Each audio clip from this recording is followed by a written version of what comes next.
देश भर में मोदी जी को तीसरी बार प्रधानमंत्री बनाने के लिए बहुत बड़ा उत्साह है।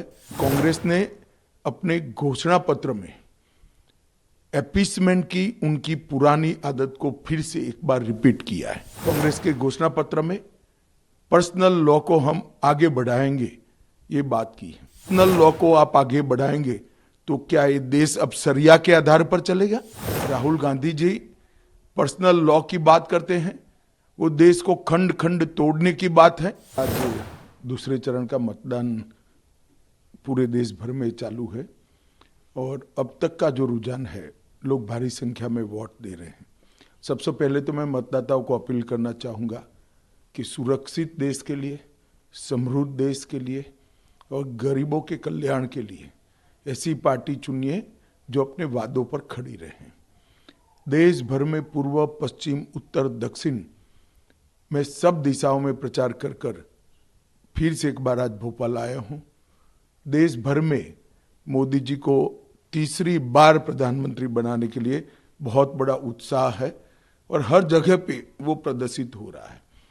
कांग्रेस के घोषणा पत्र आने के बाद भारतीय जनता पार्टी के प्रति लोगों का रुझान और बढ़ा है, क्योंकि कांग्रेस ने अपने घोषणा पत्र में अपीसमेंट की उनकी पुरानी आदत को फिर से एक बार रिपीट किया है।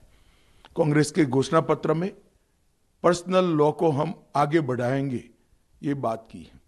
मैं राहुल गांधी जी को पूछना चाहता हूं, पर्सनल लॉ को आप आगे बढ़ाएंगे तो क्या ये देश अब शरिया के आधार पर चलेगा? किस प्रकार का पंथ निरपेक्ष संविधान आप इस देश में चाहते हैं? हमारा संविधान पंथ निरपेक्ष है। देश के कानून धर्म के आधार पर नहीं बन सकते। भारतीय जनता पार्टी ने अपने घोषणा पत्र में स्पष्टता के साथ कहा है, हम यूनिफॉर्म सिविल कोड को लाएंगे। सभी पंथ मजहब के लोगों के लिए एक ही कानून होगा।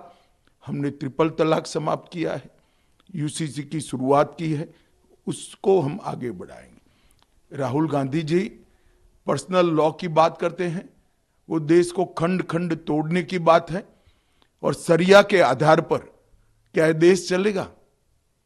किसी एक धर्म के कानून के आधार पर ये देश नहीं चल सकता। ये देश में पर्सनल लॉ नहीं चल सकते। ये भारतीय जनता पार्टी का फर्म बिलीफ है। मोदी जी ने जो गरीब कल्याण के काम किए हैं, उसके कारण गरीबों में मतदान का बहुत उत्साह है। दलित,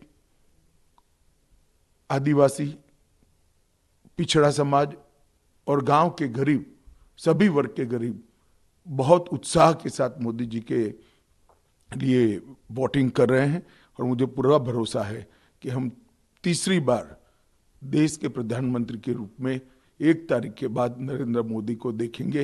ये सब भारतीय जनता पार्टी के कार्यकर्ता और करोड़ों देशवासियों की भावना। For more of such videos, do like, share and subscribe to ET Now Swadesh.